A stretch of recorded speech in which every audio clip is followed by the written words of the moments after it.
Chief justice ने court room में पूछा कि नीट परीक्षा रद्द क्यों होनी चाहिए। आप हमें संतुष्ट करिए कि पेपर लीक इतना सिस्टमैटिक था, किसने पूरी परीक्षा को प्रभावित किया और परीक्षा का रद्द होना जरूरी है। चीफ जस्टिस डीवाई चंद्रचूड़ की यह टिप्पणी आई 18 जुलाई को नीट यूजी परीक्षा 2024 को रद्द करने की मांग वाली याचिकाओं पर सुनवाई के दौरान। Chief justice DY Chandrachud, justice JB Pardiwala, justice Manoj Mishra की बेंच ने 18 जुलाई को नीट पेपर लीक मसले पर सुनवाई की। 18 जुलाई को नीट पेपर लीक पर हुई बहस में सुप्रीम कोर्ट में क्या क्या कहा गया, क्या दलीलें दी गई, इसके बारे में हम आपको बताएंगे नोटिस बोर्ड के इस एपिसोड में। सुनवाई के दौरान परीक्षा रद्द करने की मांग कर रहे याचिकाकर्ताओं की ओर से सीनियर एडवोकेट नरेंद्र हुड्डा ने कहा कि हमारे साथ दिक्कत ये है कि एनटीए ने पूरा रिजल्ट जारी नहीं किया है। यूपीएससी सभी लोगों के नतीजे जारी करता है।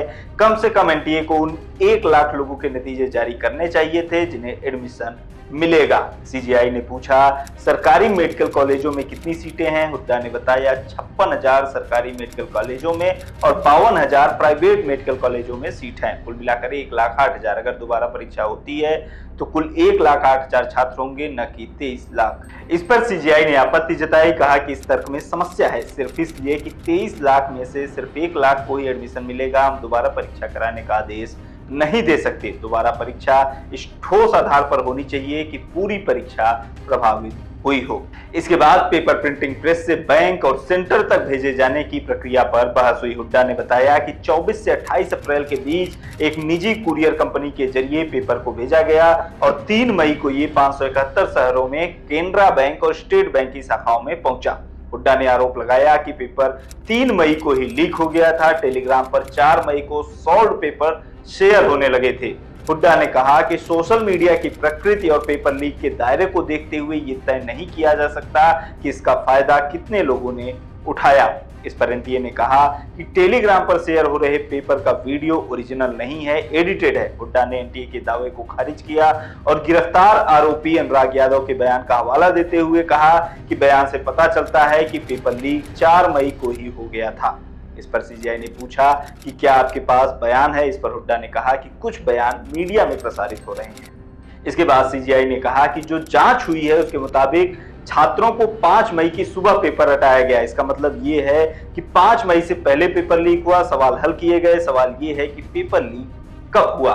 2 संभावनाएं हैं। एक तो ये कि पेपर 3 मई को बैंक तक पहुंचने से पहले ही लीक हो गया और दूसरी संभावना ये है कि लीक तब हुआ जब पेपर बैंकों से निकलकर सेंटर के लिए रवाना हुआ। सीजीआई ने सॉलिसिटर जनरल से पूछा कि आपके हिसाब से पेपर लीक कब हुआ। इस पर सॉलिसिटर जनरल ने कहा कि एक पार्टिकुलर सेंटर पर सुबह 8:02 से 9:23 के बीच। इस पर चीफ जस्टिस ने पूछा कि अगर सुबह पेपर लीक हुआ तो फिर 180 क्वेश्चन इतनी जल्दी कैसे सॉल्व हो गए और 10:15 तक वापस सॉल्व पेपर छात्रों के पास कैसे पहुंच गया।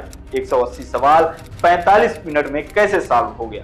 इस पर सॉलिसिटर जनरल ने कहा कि सॉल्वर 7 थे जिन्होंने तुरंत क्वेश्चन सॉल्व करके छात्रों के पास रटने के लिए भेज दिया। सॉलिसिटर जनरल ने कहा कि छात्रों को रटने के लिए केवल 2 घंटे का ही समय मिला।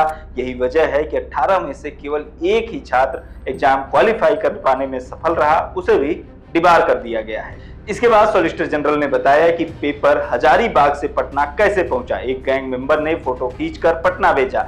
छात्रों को जवाब रटाए गए लेकिन क्वेश्चन पेपर को उनके फोन तक पहुंचने नहीं दिया गया। छात्रों का मोबाइल बाहर ही रखवा लिया गया था ताकि पेपर वायरल ना हो जाए, क्योंकि अगर पेपर वायरल हो जाता है तो रद्द होने का खतरा होता है। इसी स्थिति में पेपर लीक कराने वाले पकड़े तो जाते ही हैं, साथ ही उन्हें पैसे भी नहीं मिलते, काफी नुकसान भी होता है। पेपर लीक कराने वालों ने स्टूडेंट्स के घर वालों से एडवांस में पैसा लिया था और मोबाइल बाहर ही रखवा लिया था। इसके बाद सीजीआई ने परीक्षा रद्द करने की मांग कर रहे याचिकाकर्ताओं के वकील हुड्डा से पूछा कि क्या पटना और हजारीबाग के अलावा भी और कोई मामला है जहां इस तरह की घटना हुई, क्या हुई और कोई केस है जहां इस तरह की घटना सामने आई। जवाब में हुड्डा ने गोधरा का उदाहरण दिया जहां सेंटर इंचार्ज ने पूरा सेंटर ही कॉम्प्रोमाइज कर दिया था। हुड्डा ने कहा कि गोधरा के सेंटर पर सेंटर इंचार्ज ने छात्रों से पैसे लिए और उन्हें कहा कि जो सवाल आते हैं उन्हें हल करो, जो नहीं आते उन्हें खाली छोड़ दो। बाद में उन्हें भर दिया जाएगा। सीजीआई ने कहा कि गोधरा के मामले का पेपर लीक से कोई लेना देना नहीं है। सॉलिसिटर जनरल ने भी कहा कि गोधरा से किसी को एडमिशन नहीं मिल रहा है। इस पर हुड्डा ने कहा कि सेंटर इंचार्ज ने सही जवाब भरने की बात कही थी, ऐसा हो सकता है कि उसके पास सॉल्व पेपर कहीं और से आया।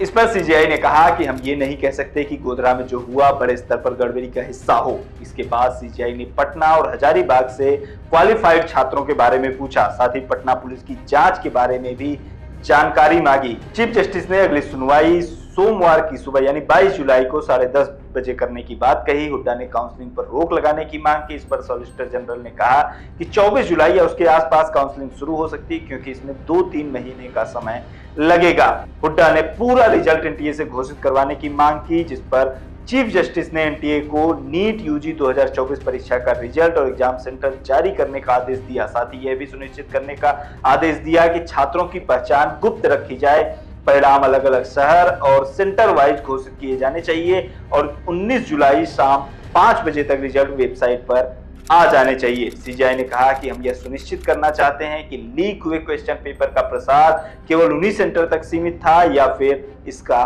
व्यापक प्रसार हुआ। तो ये जो पूरा आज सुनवाई हुआ 18 जुलाई को सुप्रीम कोर्ट में नीट पेपर लीक के मामले में, उसके बारे में हमने आपको बताया नोटिस बोर्ड के इस एपिसोड में। आपको ये जो सुनवाई के दौरान तर्क दिए गए, दलीलें रखी गई, उनके बारे में आपकी क्या राय है, कमेंट बॉक्स में हमें जरूर बताएं। बने रहिए लोकमत हिंदी के साथ।